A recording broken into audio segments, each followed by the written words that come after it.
आधुनिक अभिमन्यू आहे, मला चक्रव्यूह तोडता येते, मी ते तोडून दाखवणार. सध्या तुम्ही चक्रव्यूहात अडकलेला आहात. चक्रव्यूहामध्ये योद्धे अडकतात, बेईमान नाहीत. त्यांनी महाभारताचा इतिहास समजून घ्यावा आणि अभिमन्यूचा इतिहास, बरं का, त्याचा कुटुंब, त्याचं कौशल्य हे वादातीत होतं. फडणवीसांनी स्वतःची अभिमन्यूशी तुलना करू नये. अभिमन्यू खरोखर योद्धा होता, प्रामाणिक होता, त्याला स्वतःचा एक विचार आणि भूमिका होती. असं काही तुम्हाला दिसतंय का?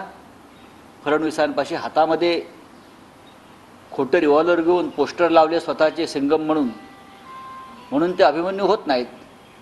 काल कोरेगाव पार्कला अजून एक बलात्कार झाला. कोरेगाव पार्कमध्ये एका अल्पवयीन मुलीवर बलात्कार झाला. आता हे जे सिंगम आहेत सो कॉल्ड, ते त्यांचे एन्काउंटर करणार आहेत का? ते करणार आहेत का? नालासोपारामध्ये भारतीय जनता पक्षाच्या पदाधिकाऱ्याने बलात्कार केला, अटक केली त्याला. बीजेपीचा पदाधिकारी श्रीवास्तव म्हणून. हे मिस्टर सिंगम जे आहेत, दोन सिंगम मध्ये लढाई सुरू आहे, तू सिंगम का मी सिंगम, हे त्याला जाऊन त्याचं एन्काउंटर करणार आहेत का? राजकीय फायद्यासाठी जे किंवा कोणाला तरी वाचवण्यासाठी जे अशा प्रकारचे एन्काउंटर करतात, त्यांनी स्वतःला योद्धा किंवा अभिमन्यू समजू नये. तो संपूर्ण महाभारताचा अपमान ठरेल.